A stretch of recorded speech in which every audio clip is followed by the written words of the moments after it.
Me pēhia e pakariake ai o tātou whānau Maori. Ki tā ētahi ko te whakautu, ko te hoki ki ngā tikanga Maori o mua, pēnei te tono me te taumau.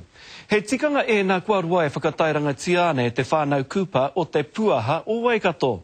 E ai ki tō rātou kuia, mā te mātai whakamuri, e mātai whakamuai o tātou whānau. Ko te marena Maori tūturu o tēnei wānau, ko te tomo o te rauna hoira Preston o te Atiawa, kia Aileen Paingarau kupa no Ngāti Amaru.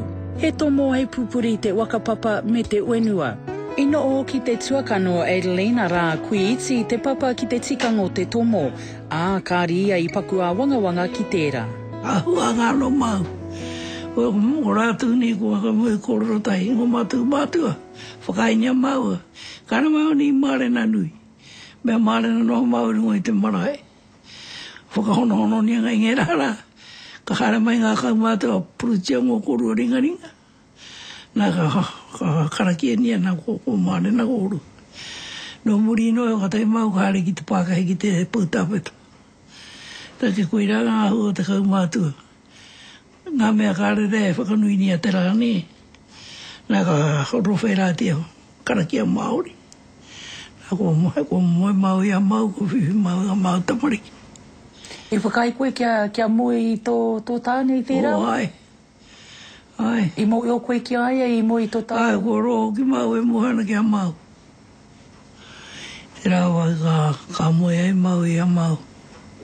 I rārata koe ki aia? Hei tāne mō? O ai. Ai. Te kaumāturu ngā mau tamariki.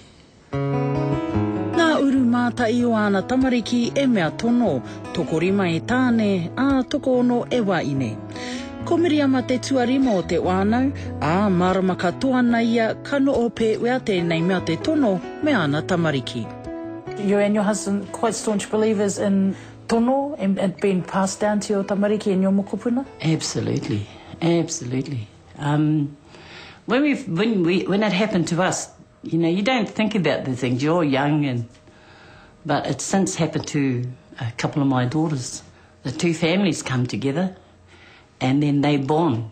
So if anything happens within that time, then they have responsibility to bring the girl home. You know, when you tomo for wahine, they tell you, if there's a raruraru, then you have to take this girl home. But right now, like in my case, I belonged to my in-laws after the tono was finished. So I became a part of their family. And really, Mum and Dad had nothing to say about what happened with me. Orangi Māria te wakamutunga o te wānau, I wai oa a tono. My auntie Bobbin got his hand and my hand and put it together, and it's sort of like, you know, a partnership, a union, I suppose in a Maori term.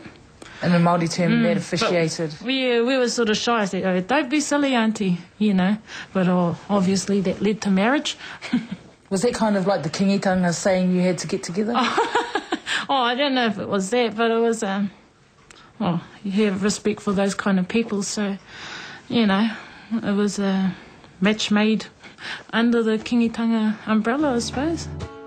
Tūturu he tono āua ōrere tērā. My husband's parents and uncles and sisters, all the sisters came. And yeah, it was a real honour to have them there at our house. Said hello to everybody, kissed everybody, and I went into my room. Not being disrespectful to them, I was saying, why have they come here? And then my husband came in after, and we were just sitting there on the bed. And then my auntie came to get us and said, oh, come on, you two, you got to come out here. And then it all started. His dad stood up and said why they had come. Oh, man, I was so nervous.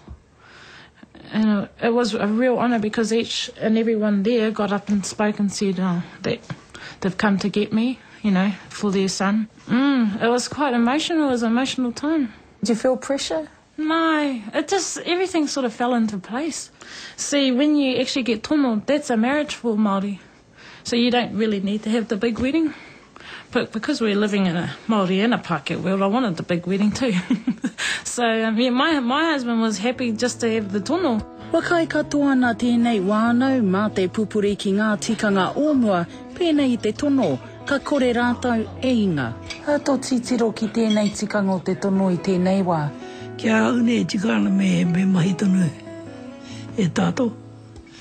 Kei reira pē ngā tātou tamariki ne e uru ne ki te raru ne.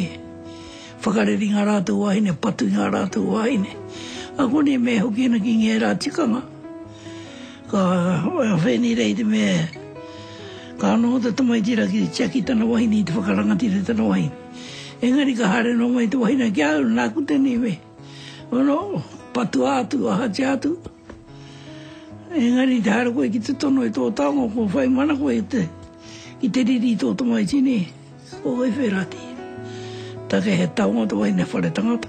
Reverting back to those ways, I think it might hold the families a bit more together, because who wants to go and face the family of your wife to say, I'm bringing her back, I don't want her anymore, And that's where you're going to have to talk about things, If that's an extreme measure. If you're lucky enough to be tono, man, you should treasure that because it's an honour. Ka tuko anō koe I tērā tikanga ki runga I au mokopuna? Te tikanga o te tono? Ai. Me ora tunu anau, ai. Kia hau he taunga nui tērā.